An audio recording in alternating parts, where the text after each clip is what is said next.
Hello प्यारे बच्चों, welcome to physics solution point. Today we will discuss the question exercise of thermodynamics and here we will start from question number 1. Question number 1 says the internal energy change in a system that has absorbed 2 kilocalorie of heat and done 500 joule work is. The question is very simple. According to question, there is a thermodynamic system which absorbs 2 kilocalorie of heat and work done here is 500 joule. As first law of thermodynamics suggest, बच्चों पहला thermodynamics का law ये है कि अगर हम किसी system को डेल्टा क्यू हीट एनर्जी देते हैं देन उसमें से कुछ पार्ट इंटरनल एनर्जी में चेंज कराने में खर्च होगा और बाकी हिस्सा वर्क डन में रिक्वायर होगा। तो ऐसे ही एक सिंपल सी कहानी है कि यहाँ भाई 2 किलो कैलोरी हीट हमने दिया, उसका 500 जूल जो है वर्क डन में आ गया, तो डेल्टा यू यानी इंटरनल एनर्जी का चेंज कितना होगा। सिंपल सी बात है। यहाँ मैंने वैल्यू रखा तो ध्यान दीजिएगा, यहाँ पर यूनिट का थोड़ा सा ध्यान रखिए। इधर किलो कैलोरी में यूनिट है और इधर जूल में है, तो इसको भी हम एक काम करते हैं जूल में बना लेते हैं। जूल में बनाने के लिए 4.2 से मल्टीप्लाई करेंगे, किलो को हटाने के लिए 10 की पावर 3 से मल्टीप्लाई करेंगे और ये पूरा सॉल्व करेंगे बच्चों। तो इंटरनल एनर्जी में होने वाला जो परिवर्तन है, जो चेंज है, आप देख सकते हैं सॉल्व करने के बाद हमको मिला है इंटरनल एनर्जी में होने वाला चेंज होगा 7900 जूल। और इस हिसाब से अगर क्वेश्चन में ऑप्शन की ओर हम देखेंगे तो ऑप्शन डी यहाँ के अंदर करेक्ट जाएगा। ऑप्शन डी, जैसा कि आप देख सकते हैं, ऑप्शन डी में 7900 जूल आ रहा है। This is the correct choice. Now let's proceed to question number 2। बच्चों क्वेश्चन नंबर 2 भी एक सिंपल सा क्वेश्चन है। यहाँ पे कहा गया है, क्या कहा गया है, यहाँ पे एक सिंपल सी बात आपसे ये बोली गई है, for free expansion of the gas which of the following is true. Free expansion मतलब कि कोई व्यवधान ना हो, बिल्कुल फ्री हो एक्सपेंशन। एक दो चैम्बर हैं एडजेसेंट, एक में गैस है अगले में वैक्यूम है। अगर वो चैम्बर का पार्टीशन हटा दिया जाए तो वहाँ पर जो एक्सपेंशन होगा वो फ्री एक्सपेंशन होगा, मैंने आपको बताया है। और ऐसी प्रक्रिया में देखिए पहले में दिया है QW 0, इंटरनल एनर्जी में चेंज 0। यस, यही करेक्ट होगा। यहाँ पे बच्चों यही हमारा करेक्ट होगा। इंटरनल एनर्जी में चेंज 0 होगा, वर्क डन भी 0 होगा और हीट का एक्सचेंज भी 0 होगा। तो ऐसे बच्चों फ्री एक्सपेंशन के केस में तीनों ही क्वांटिटीज 0 होंगी। ऑप्शन ये यहाँ के लिए करेक्ट ऑप्शन होगा। Now let's proceed down to question number 3। Question number 3 आप लोग देखें, यहां मैं दिखा रहा हूं। यहां पे एक सिंपल सी बात ये कही गई है, first law of thermodynamics is special case of. इधर के क्वेश्चन बच्चों बहुत इजी हैं, शुरुआत वाले फिलहाल करना जरूरी है। First law of thermodynamics is special case of. Special case, first law of thermodynamics बच्चों law of conservation of energy और कुछ नहीं है, बस उसी को बता रहा होता है। एनर्जी का केवल रूप चेंज होता है, यहाँ एनर्जी का लॉस या गेन नहीं होता है। Law of conservation of energy के लिए ये प्रसिद्ध है और यहाँ करेक्ट ऑप्शन होगा ऑप्शन बी। ठीक है, now let's proceed to question number 4। Question number 4 here says the first law of thermodynamics is concerned with the conservation of। same question with language change। यहाँ पर conservation of energy, first law of thermodynamics conservation of energy के लिए यहाँ पर famous है बच्चों। यहाँ correct option हमारा होगा option B. Now let's proceed to question number 5। Question number 5 says 110 joule of heat is added to a gaseous system. Very good. whose internal energy change is 40 joule. Internal energy में change direct दे रखा है। Then the amount of external work done, जो उसमें work done होगा वो भला कितना होगा, ये आपसे हमसे पूछा गया है। तो सिंपल सी बात है बच्चों, इसका solution first law of thermodynamics से हम शुरू करेंगे। डेल्टा क्यू हीट एनर्जी अगर हम किसी सिस्टम को देंगे तो उसका कुछ हिस्सा मान लेते हैं डेल्टा यू, ये इंटरनल एनर्जी में परिवर्तन में प्रयुक्त होगा और बाकी यहाँ वर्क डन के रूप में खर्च होगा। तो यहाँ डेल्टा क्यू के जगह पर 110 और डेल्टा यू के जगह पर 40, तो डेल्टा डब्ल्यू के जगह पर यहाँ सॉल्व करेंगे हम लोग 70 जूल आ जाएगा। यहाँ वर्क डन की वैल्यू बच्चों 70 जूल। यहाँ पर हमारा ऑप्शन आ गया ऑप्शन बी। ठीक है, अच्छा अब हम चलते हैं बच्चों अगले क्वेश्चन पे। अगला क्वेश्चन देखते हैं क्या कह रहा है। Question number 6। क्वेश्चन नंबर 6 में बच्चों क्या बोला गया है, when two bodies A and B are in thermal equilibrium, thermal equilibrium में अगर दो बॉडी हो तो क्या होगा। पहले में कहा गया kinetic energy of all the molecules of A and B will be equal. दूसरे में कहा गया potential energy of all the molecules A and B will be equal. और बच्चों अगले में कहा गया है यहाँ के अंदर दी internal energies of the two bodies will be equal. अगले में कहा गया average kinetic energy of the molecule of the two bodies will be equal. तो बच्चों देखो, पहली बात कहा अगर दो गैसीय सिस्टम हो या दो बॉडीज हो वो थर्मल इक्विलिब्रियम में हो। थर्मल इक्विलिब्रियम में होने का मतलब है ये तभी पॉसिबल है जब दोनों का टेम्परेचर क्या हो जाए, सेम। थर्मल इक्विलिब्रियम मतलब जितनी हीट एनर्जी एक से दूसरे में जा रही होगी उस समय दूसरे से पहले में भी उतनी हीट एनर्जी पर सेकेंड जा रही होगी, मतलब टेम्परेचर दोनों का सेम हो गया होगा ऐसे कंडीशन में। तो बच्चों का टेम्परेचर सेम हो गया तो ऐसे कंडीशन में क्या होगा, इंटरनल एनर्जी की वैल्यू क्या होगी, पर मॉलिक्यूल या पर एटम या पर पार्टिकल क्या होगा, सेम। तो सारे ऑप्शन को अगर मैं देखूं तो यहाँ सी मुझे करेक्ट लग रहा है, लेकिन यहाँ लिखना चाहिए था इंटरनल एनर्जी किसका, दोनों बॉडी का। सर बॉडी में हो सकता है एक का मास ज़्यादा हो एक का कम हो, तब तो दिक्कत हो जाएगी। कहना चाहिए था internal energy of body per unit mass या पर मोल, ऐसा कुछ कहना चाहिए था। फिलहाल चारों ऑप्शन को देखने के बाद जो यहाँ बेस्ट ऑप्शन मिल रहा है वो ऑप्शन सी है। यहाँ हमारा करेक्ट ऑप्शन होगा option C. Now let's proceed to question number 7। Question number 7 बच्चों यहाँ के अंदर बताया गया है, क्या बताया गया है। Question number 7 says which of the following statement is correct for any thermodynamic system. किसी भी थर्मोडायनेमिक सिस्टम के लिए कौन सी बात सत्य होगी ये पूछा गया है। तो यहाँ पहला ऑप्शन दिया गया है the internal energy change in all process. सभी प्रोसेस में कह रहा इंटरनल एनर्जी चेंज होगा। सर इंटरनल एनर्जी बच्चों सेम चेंज होता है, नो डाउट होता है, लेकिन आइसोथर्मल प्रोसेस में अगर हम जाते हैं तो इंटरनल एनर्जी में चेंज क्या होता है, जीरो। ये तो कह रहा सब में चेंज होगा, नहीं सर, तो ये गलत हो गया।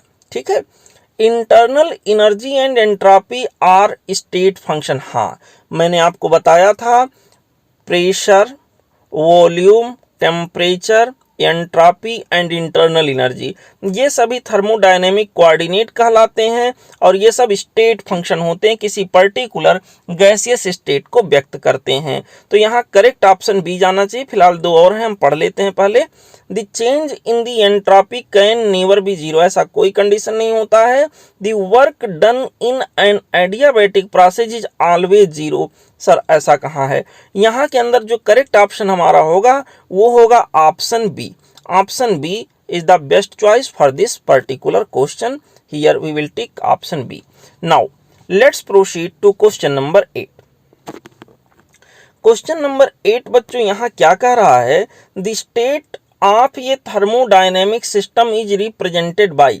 अभी मैंने थोड़ी देर पहले आपको बताया स्टेट बताने के लिए हमें प्रेशर की जरूरत पड़ती है, वॉल्यूम की जरूरत पड़ती है, टेम्परेचर, इसके अलावा एंट्रोपी और यहाँ के अंदर इंटरनल एनर्जी। तो अगर हम स्टेट रिप्रेजेंट करने के लिए क्या क्या प्रयुक्त होते हैं, by pressure, by volume, volume by, या फिर जो है pressure, volume and temperature, number of moles. तो इसमें बेस्ट ऑप्शन जो मिल रहा है ज़्यादा इन्फॉर्मेशन देने वाला ऑप्शन सी है, प्रेशर, वॉल्यूम, टेम्परेचर।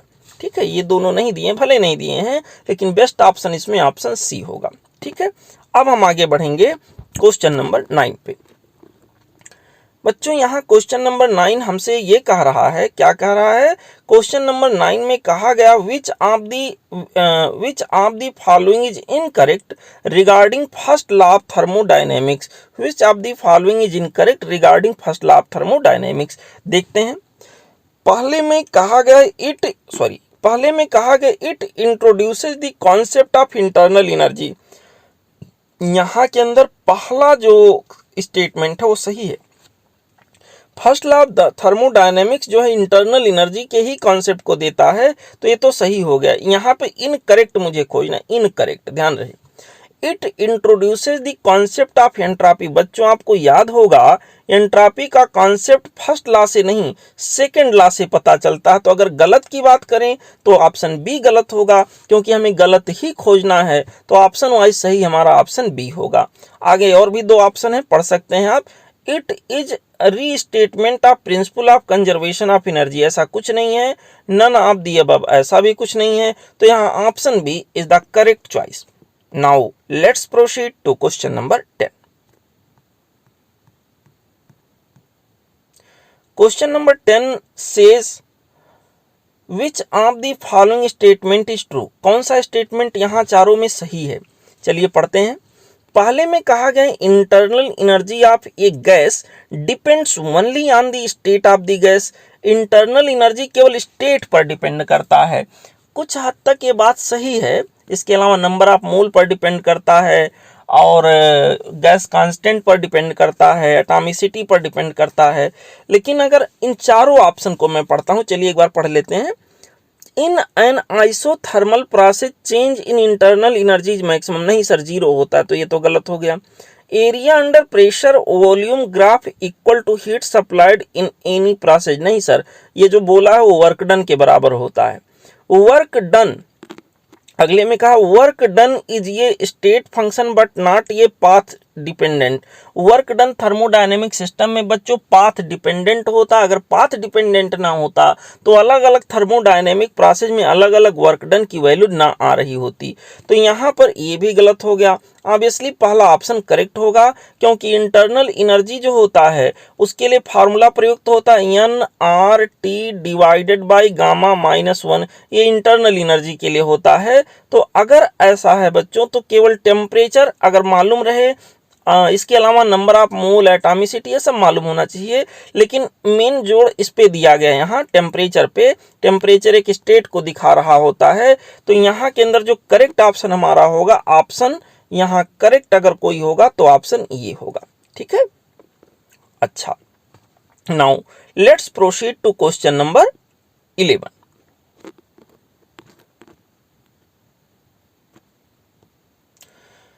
बच्चों क्वेश्चन नंबर 11 को एक बार चलिए पढ़ते हैं।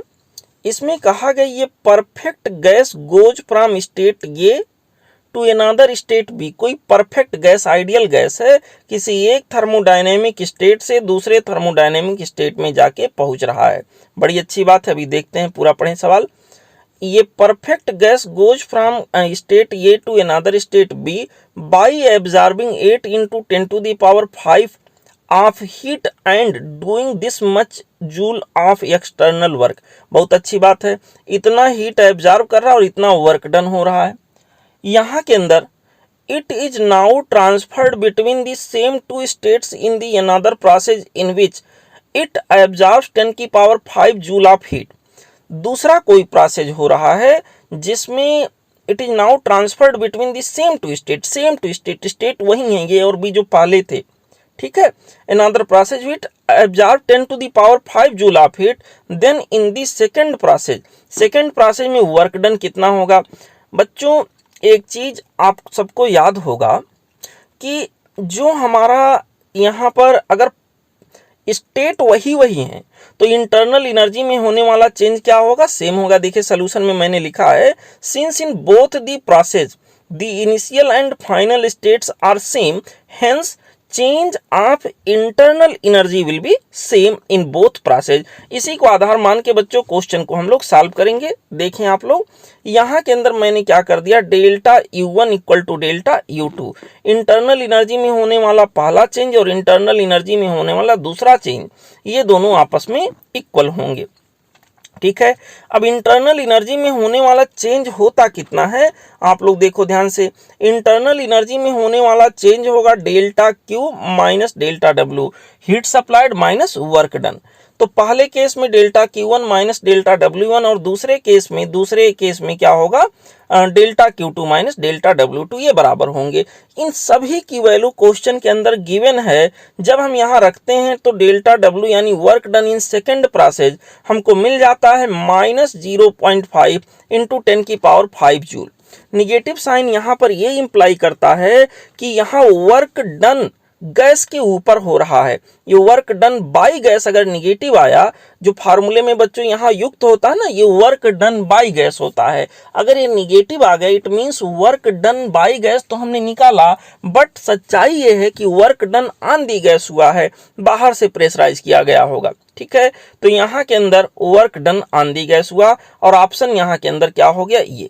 ठीक है, ऑप्शन वाइज एक बार देख लीजिए, यहाँ पर ऑप्शन वाइज जो हमारा आएगा work done on the gas is this much, ये हमारा पहला ऑप्शन यहाँ के अंदर करेक्ट होगा। ठीक, now let's proceed to question number next. I hope question number next is the question number 12। Now let's discuss question number 12। Question number 12 says if capital Q, capital E and capital W denote respectively the heat added, change in internal energy and the work done in a closed cyclic process, then close cyclic process है कहीं पे और यहाँ के अंदर delta Q, delta E, delta W usual sign की तरह से हैं। तो अगर क्लोज साइक्लिक प्रोसेस है बच्चों तो इंटरनल एनर्जी में होने वाला चेंज क्या होता है, जीरो होता है। इंटरनल एनर्जी में होने वाला चेंज जीरो, और यहाँ के अंदर बच्चों इंटरनल एनर्जी में होने वाला जो चेंज इनफैक्ट होता है उसको यहाँ पर कैपिटल ई से दिखाया गया है, जो कि साइक्लिक प्रोसेस में जीरो होगा। और इस हिसाब से यहाँ पर करेक्ट ऑप्शन अगर देखें तो ऑप्शन ये is the correct choice. Now let's proceed to question number 13। Question number 13 says here, a container of volume 1 meter cube is divided into two equal compartments by partition। बहुत अच्छी बात है। One of these compartment contains an ideal gas at 30 Kelvin. The other compartment is vacuum। बहुत अच्छी बात है।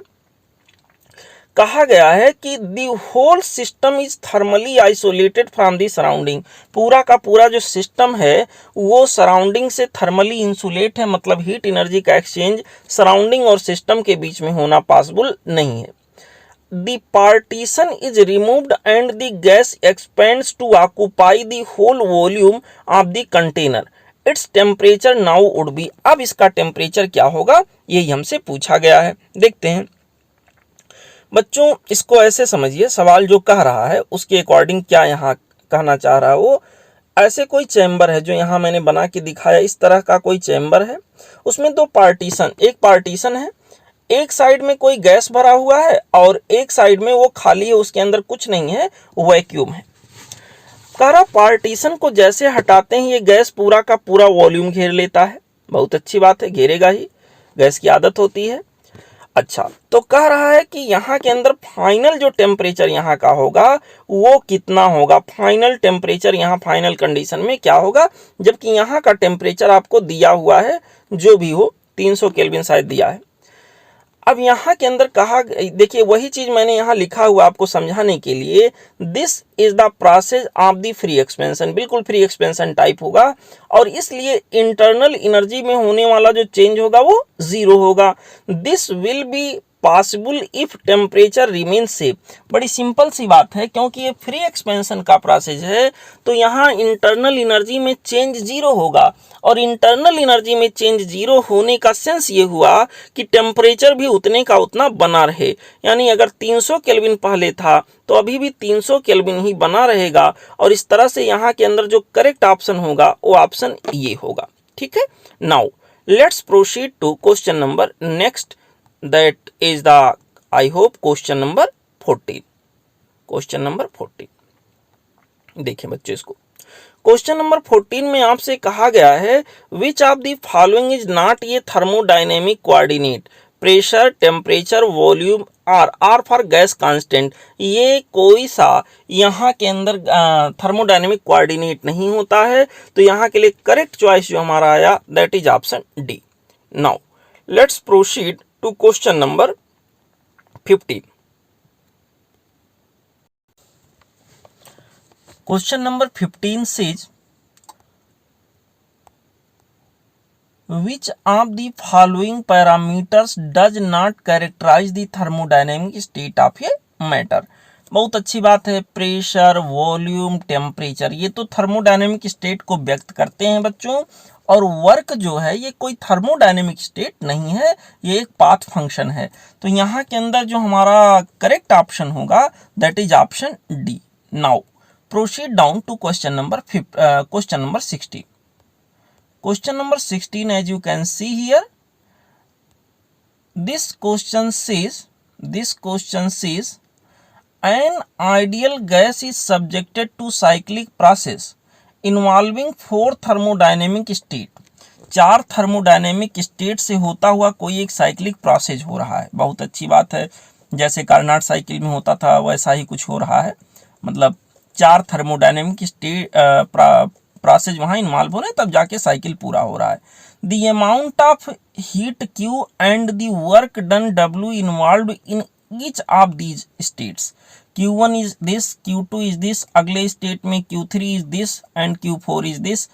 पहले state में वर्क डन इतना है, अगले स्टेट में इतना, पहले प्रोसेस में वर्क डन इतना है। फिर से एक बार देख लीजिए, पहले प्रोसेस में हीट जो दिया गया 6000 जूल है, दूसरे प्रोसेस में हीट दिया गया है -5500 जूल, और अगले प्रोसेस में यहाँ पर -3000 जूल, और अगले प्रोसेस में 3500 जूल, और वर्क डन पहले प्रोसेस में 2500 जूल, दूसरे प्रोसेस में वर्क डन निगेटिव है -1000 जूल, तीसरे प्रोसेस में थर्ड प्रोसेस में वर्क डन -1200 जूल है, और अगले प्रोसेस में अननोन दिखा दिया है x जूल है। तो कहा गया बताइए the ratio of the net work done by the gas to the total heat absorbed by gas is eta. The value of x and eta is. ध्यान दीजिएगा, यहाँ के अंदर जो कहा गया है रेशियो ऑफ, ये बहुत ध्यान देने योग्य बात है, ध्यान से सीखिए। The ratio of net work done by the gas to the total heat absorbed by the gas, total heat absorbed by the gas. यहाँ पर बच्चों ध्यान दीजिएगा, हीट जो गैस के द्वारा एब्जॉर्ब किया जा रहा है वो पॉजिटिव वाला हिस्सा केवल होगा, ठीक है, ये वाला हिस्सा एब्जॉर्ब नहीं किया गया है, ठीक है। तो यहाँ के अंदर पहली बात तो x की वैल्यू हम निकालें, कैसे निकाल पाएंगे, बहुत आसान है। यहाँ पर अगर साइक्लिक प्रोसेस है तो इंटरनल एनर्जी में होने वाला चेंज क्या होगा, 0। यहाँ देखिए मैंने सॉल्व किया है। अगर ये साइक्लिक प्रोसेस है तो इंटरनल एनर्जी में होने वाला चेंज 0 होगा, और इंटरनल एनर्जी में होने वाला change in the sense delta Q minus delta W which is equal to 0, that means delta Q equal to delta W। Okay, now इस हिसाब से अगर हम डेल्टा Q की वैल्यू, जितनी भी वैल्यूज वहाँ दी गए हैं सवाल में, अभी मैंने पढ़ा था 6000 -5500 -3000 and 3500, this is Q1, this is Q2, this is Q3, this is Q4। ये पूरा डेल्टा Q हो गया पूरे साइक्लिक प्रोसेस का। वर्क डन, पहले प्रोसेस में वर्क डन इतना है, दूसरे प्रोसेस में -1000 जूल क्वेश्चन में दिया है, आप लोग राइवल फिजिक्स में देखते रहिएगा। और यहाँ के अंदर बच्चों दिया गया है -1200 जूल, और यहाँ के अंदर दिया गया x। तो x की वैल्यू आपसे पूछा गया क्या होगा, x की वैल्यू यहाँ से अगर हम निकालने जाते हैं तो x की वैल्यू यहाँ से मिला जुला कर आएगा 700 जूल। ओके, यहाँ पर वर्क डन बाई गैस 700, पहला आंसर तो हमारा 700 जूल हमें मिल गया। अच्छा, यहाँ पर दूसरा हमें निकालना है वर्क डन बाई गैस और हीट एब्जॉर्ब्ड बाई गैस, यहाँ पर उनका रेशियो क्या होगा। देखिए, वर्क डन बाई गैस जो हमारा है दिस मच सबका सम कर लिया, आ गया 1000 जूल। ओके, यहाँ के अंदर बच्चों अब हम क्या करेंगे, total heat absorbed by gas. ध्यान दीजिएगा, यहाँ केवल हीट एब्जॉर्ब्ड का नाम लिया है, तो केवल एब्जॉर्ब होने वाले हीट को हम सम करेंगे, जो कि करने पर आएगा 9500। कैसे समझेंगे हीट एब्जॉर्ब हुआ है, जो पॉजिटिव वाला पार्ट दिया है ऊपर क्वेश्चन में, वहाँ के अंदर वही वाला हीट एब्जॉर्ब होगा। बाकी अगर माइनस में दिया है मतलब हीट वो रिलीज है, वो एब्जॉर्ब नहीं है। तो यहाँ के अंदर बच्चों यही रेशियो अगर हमें बताना हो, कह रहा है ये रेशियो ईटा के बराबर है, तो ईटा की वैल्यू क्या होगी, बड़ी सामान्य सी बात है, 1000 this much and divided by this much. इसको करेंगे मल्टीप्लाइड बाई 100, क्योंकि ऑप्शन परसेंटेज में है, तो इसको सॉल्व करेंगे आएगा 10.5। तो हमारा ए का आंसर मिला 10.5 और दूसरा आंसर जो हमारा मिला है 700 जूल। अगर हम यहाँ ऑप्शन में तलाशने जाएं तो ऐसा कॉम्बिनेशन जा करके हमें मिल रहा ऑप्शन बी में। Option B is the correct choice. बच्चों ध्यान रहे, बच्चे जो यहाँ कॉमन सी गलती एक करते हैं, हमारे पास क्वेश्चन लेके आते हैं, उसमें यही है कि वो जो ये रेशियो निकालते हैं उसमें टोटल को जोड़ देते हैं, टोटल हीट को। लेकिन क्वेश्चन में ध्यान से देखिए, एक बार फिर मैं दिखा देता हूँ, इन्होंने जो रेशियो पूछा है उसमें नाम क्या लिया है, the ratio of net work done by the gas to the total heat absorbed by the gas heat absorbed की बात कहा गया है। ठीक है बच्चों, तो यहाँ के अंदर हीट रिलीज को यूज नहीं करेंगे। अच्छा, आई होप आप इसको समझ गए होंगे। Now proceed down to next question.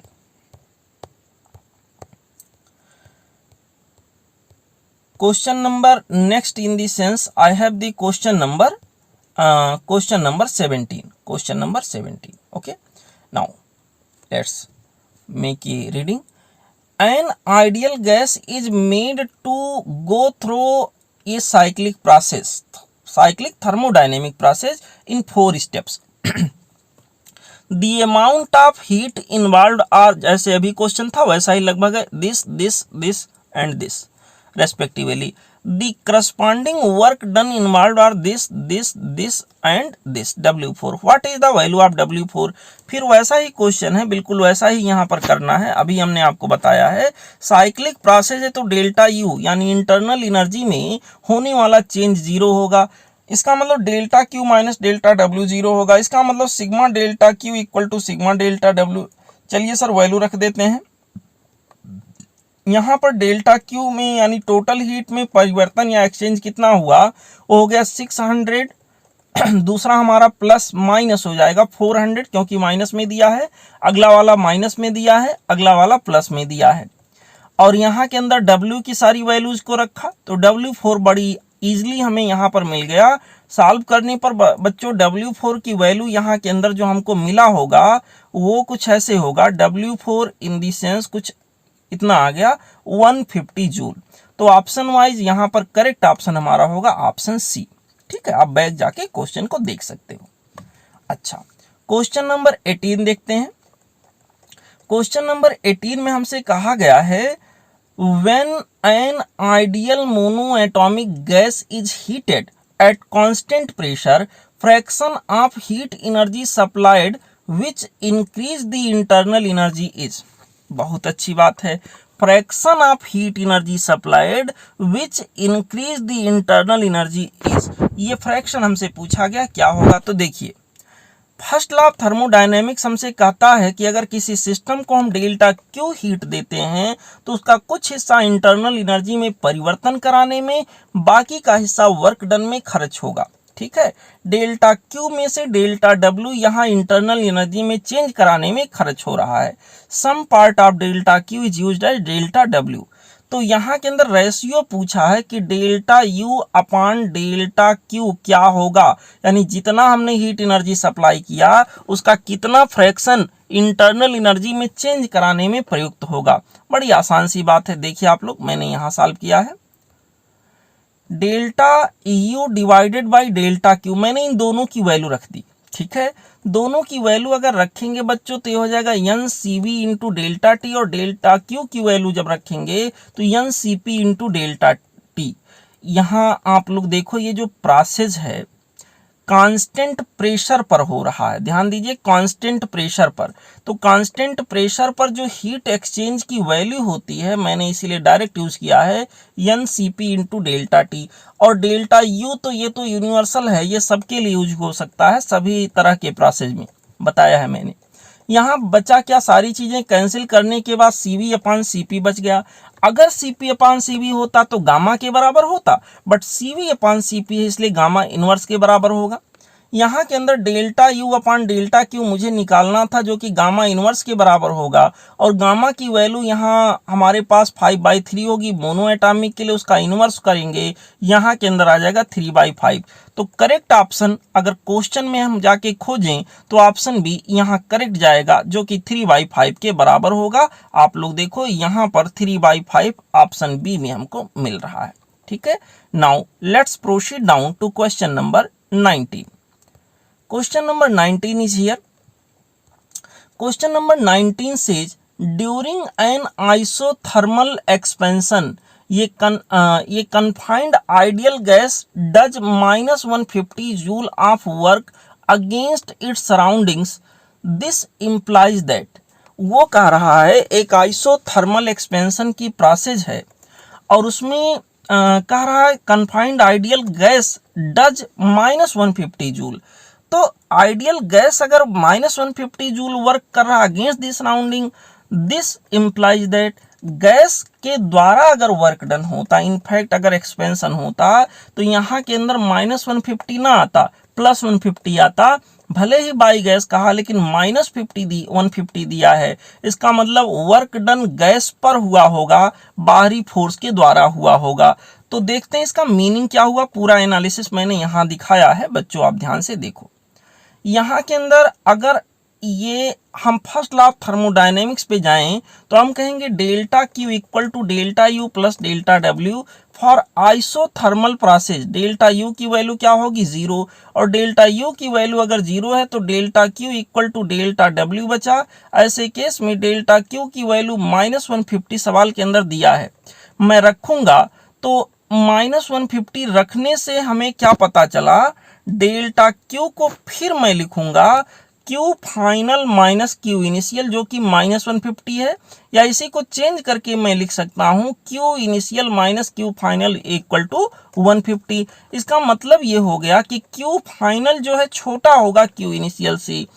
अगर फाइनल क्यू इनिशियल क्यू से छोटा है मतलब कि इतना अमाउंट ऑफ हीट एनर्जी जो है वो बाहर निकला होगा, उतने की कमी आई होगी। तो वही चीज मैंने यहां दिखाया है, हेंस मैंने यहां लिखा हेंस हीट एनर्जी कितना 150 joule will be removed from the gas. और अगर इस हिसाब से हम ऑप्शन पे जाते हैं तो ऑप्शन बी यहाँ करेक्ट होगा। अगर वापस जाके आप क्वेश्चन को देखें तो यहाँ के अंदर माफ करिएगा, यहाँ के अंदर ये आपको करेक्ट जवाब जो मिलेगा जो कि यहाँ मैंने अभी निकाला है, this is option B. Option B देखिए क्या कह रहा, 150 joule of heat has been removed from the gas. तो करेक्ट जवाब यहाँ पर हुआ ऑप्शन बी।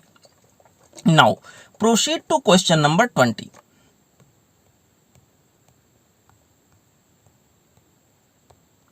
क्वेश्चन नंबर 20 बच्चों यहाँ के अंदर कहा गया है 100 gram of water is heated from 30 degree C to 50 degree C ignoring slight expansion of the water, the change in the internal energy is.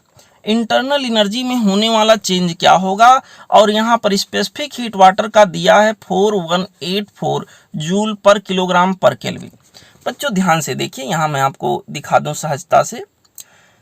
First law of thermodynamics से शुरू करेंगे जो कि कुछ इस तरह से होता, आपको पता है डेल्टा डब्ल्यू की वैल्यू 0, क्योंकि यहाँ पर एक्सपेंशन का रहा बिल्कुल नहीं हो रहा है। एक्सपेंशन को जो थोड़ा भी हो रहा है उसको इग्नोर करिए। तो एक्सपेंशन अगर नहीं होगा तो वर्क डन की वैल्यू क्या आ जाएगी 0, और वर्क डन की वैल्यू अगर 0 हो गया तो delta Q equal to delta U बचा। और डेल्टा क्यू मतलब हीट में होने वाला एक्सचेंज, आइस और वाटर के बीच में कन्वर्जन हो रहा है। तो यहाँ के अंदर हो जाएगा M S into delta theta के बराबर ये होगा। और बच्चों एक बार फिर से सवाल को देखते हैं। 100 gram of water is heated at 30 degree C to 50, water है सॉरी आइस नहीं है, 100 ग्राम वाटर है, 30 से 50 डिग्री सी तक ले जाया गया है। तो सब कुछ मिला जुला करके यहाँ अगर सब वैल्यू रख देंगे, मास इंटू स्पेसिफिक हीट जो कि दिया गया है इंटू यहाँ के अंदर डेल्टा थीटा, टेम्परेचर में होने वाला परिवर्तन 30 और 50 का अंतर 20 आ जाएगा। यहाँ के अंदर बच्चों सॉल्व करने पर इतना जूल हमें मिला, ऑप्शन दिस मच जूल, ठीक है, दिस मच जूल। और इसको अगर हम पूरा सॉल्व करने जाते हैं तो हमें मिलेगा 8.4 किलो जूल, 8.4 किलो जूल। इसके हिसाब से करेक्ट ऑप्शन अगर हम खोजने जाएं इसमें तो ये आ जाएगा हमारा ऑप्शन बी, ठीक है। Now let's proceed down to question number 21।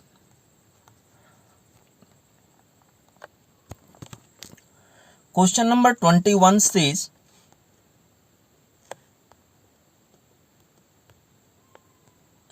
Question number 21 says 0.100 mole of an ideal gas is heated from 20 degree C to 10 degree C to 20 degree C keeping its volume constant. पहली बार उसका volume constant रखा गया, यानी कि isochoric process हुआ होगा। B में कहा गया प्रेशर कांस्टेंट, यानी अगला वाला आइसोबेरिक प्रोसेस है। Let delta U A and delta U B denote the change in the internal energy of gas due to process A and B respectively, then which of the following will be true. कौन सा यहाँ सही होगा? Internal energy में change जो हुआ है, पहला वाला जो है वो आइसोकोरिक प्रोसेस में है और दूसरा वाला जो है वो आइसोबेरिक प्रोसेस में। तो इन दोनों में क्या रिलेशन होगा? बच्चों इस पहेली को ऐसे सुलझा सकते हैं। देखिए, पहला वाला जो हमारे पास है वो आइसोकोरिक प्रोसेस है जिसमें वॉल्यूम कांस्टेंट है। तो अगर फर्स्ट लॉ ऑफ थर्मोडायनेमिक्स लगा के देखें तो जो भी हीट एनर्जी हम देंगे वही इक्वल टू इंटरनल एनर्जी में होने वाला चेंज आ जाएगा। अगले केस में अगर मैं देखूं तो प्रेशर कांस्टेंट है। प्रेशर कांस्टेंट है तो delta Q equal to delta W plus delta U लगा के मैं देखूं तो यहाँ डेल्टा यू की वैल्यू हमारे पास आ जाएगी n C V into delta T. अब यहाँ के अंदर एन की वैल्यू क्या है? एन की वैल्यू सेम है और यहाँ के अंदर बच्चों जो हमारा सी वी की वैल्यू है सेम है और डेल्टा टी भी सेम है। देखिए, अब इन सब की जो मैंने अभी बताया इन सब की कोई खास ज़रूरत ही नहीं पड़ी, केवल इसको देखिए। नंबर ऑफ मोल दोनों में सेम है, सीवी की वैल्यू जो है वो जो भी है सेम है, R divided by gamma minus one, उसमें कुछ भी बदलने वाला है नहीं। और डेल्टा टी का जहाँ तक है दोनों में सेम परिवर्तन हो रहा है टेम्परेचर में, तो इसके हिसाब से यहाँ इंटरनल एनर्जी में होने वाला जो परिवर्तन होगा वो क्या होगा? सेम होगा। तो इतना तो मैंने ऐसे ही लिख दिया समझाने के लिए, इसका कोई खास महत्व नहीं है। अगर मैं ये ना भी लिखता तो कोई दिक्कत नहीं है, यहाँ मेन चीज़ मैंने यहाँ दिखाया हुआ है। ठीक है, तो यहाँ के अंदर जो करेक्ट ऑप्शन हमारा होता है वो हो गया ऑप्शन ए। ठीक, now let's proceed to question number 22। Question number 22 यहाँ आगे। क्वेश्चन नंबर 22 में कहा गया आइडेंटिफाई द रॉन्ग स्टेटमेंट, गलत स्टेटमेंट को पहचानिए। चलिए देखते हैं, कोशिश करते हैं। पहले में कहा गया है for isothermal process delta T equal to 0, बिल्कुल सही। टेम्परेचर कांस्टेंट होगा तो टेम्परेचर में परिवर्तन 0 होगा। For isochoric process delta we, volume में चेंज 0, बिल्कुल सही है। यहाँ के अंदर कहा आइसोबेरिक प्रोसेस में डेल्टा पी 0 है, ये भी बात सही है। अगले में कहा गया आइडियाबैटिक प्रोसेस में डेल्टा क्यू 0 है, ये भी सही है। साइक्लिक प्रोसेस में कहा डेल्टा डब्ल्यू 0 होगा, ये गलत है। साइक्लिक प्रोसेस में जो होगा वो इंटरनल एनर्जी में होने वाला चेंज 0 होगा, ना कि डेल्टा डब्ल्यू 0 होगा। वर्क डन 0 नहीं होता, वो तो एरिया जो कवर होता पीवी डायग्राम में उसके बराबर हो जाता है। लूप के अंदर जितना एरिया कवर होता है उसके बराबर हो जाता है। फिलहाल वर्क डन 0 नहीं होगा, तो करेक्ट ऑप्शन यहाँ हमारा ऑप्शन ई हो गया। यही तो पूछा था, कौन सा गलत है? Option E. ठीक है, now question number 23। Question number 23 says temperature is ये measurement of coldness and hotness of an object, this definition is based on. बच्चों टेम्परेचर जो है वो कोल्डनेस या हॉटनेस का मेजरमेंट करता है और ये सारे statement zeroth law of thermodynamics के ऊपर बेस्ड होते हैं। टेम्परेचर का कॉन्सेप्ट इसी लॉ से हमको मिल रहा होता है। तो यहाँ के लिए करेक्ट ऑप्शन जो हमारा होगा वो ऑप्शन ये होगा, जो कि मैंने यहाँ डायरेक्ट लिखा हुआ है। ठीक है, now let's proceed down to question number next. अब क्वेश्चन नंबर नेक्स्ट जाने से पहले बच्चों अब अगला यहाँ से सेक्शन शुरू होता है जो कि है थर्मोडायनेमिक प्रोसेस। थर्मोडायनेमिक प्रोसेस से रिलेटेड क्वेश्चन हम लोग अगले लेक्चर में बच्चों सीखेंगे। अभी आप लोग इतना अच्छे से प्रैक्टिस करिए, अगला लेक्चर इसके तत्काल बाद हम भेजेंगे। ठीक है, आप लोग इसको ज्यों ज्यों मैं भेजता जाऊँ प्रैक्टिस करते जाओ, मैं धीरे धीरे करके पूरा ही भेजूंगा। ठीक है बच्चों, उसके बाद अगर ये ख़त्म हो जाएगा तो देखते हैं कोई क्वेश्चन पेपर वगैरह का सलूशन आपको भेजते रहेंगे और आप लोग करते रहिएगा। कोई प्रॉब्लम आएगी आप लोग पूछते रहिएगा। आई होप आप लोग अपनी पढ़ाई बहुत अच्छे से कर रहे होंगे और पूरे पॉजिटिव माइंडसेट के साथ कर रहे होंगे और पूरी विश्वास है मुझे कि आपको आपकी सफलता जरूर मिलेगी बच्चों। बस अपने लक्ष्य से कभी आपको डगमगाना नहीं है, उस पर निरंतर चलते रहना है, किसी तरह का कोई संकोच दिमाग में नहीं रहना है। आपको सफलता मिलनी है तो सफलता मिलनी है, उसमें कोई दो राय नहीं है। ठीक है, आपका मूल मंत्र है टू गेट सक्सेस। ठीक है, तो इसी को फॉलो करने के लिए आपको आगे बढ़ना है, इसी को प्राप्त करने के लिए आपको आगे बढ़ना है। आई होप मेरे बच्चे बहुत अच्छा करेंगे और कुछ इतना अच्छा करके दिखाएंगे कि ये जो है मैं खुश हो जाऊंगा, आपके माता पिता खुश हो जाएंगे, आपके सारे शुभचिंतक खुश हो जाएंगे और नो डाउट ऐसा पल जल्दी आएगा। बच्चों बेस्ट ऑफ लक, आप लोग मेहनत करते रहिए, फिर जल्दी मिलेंगे।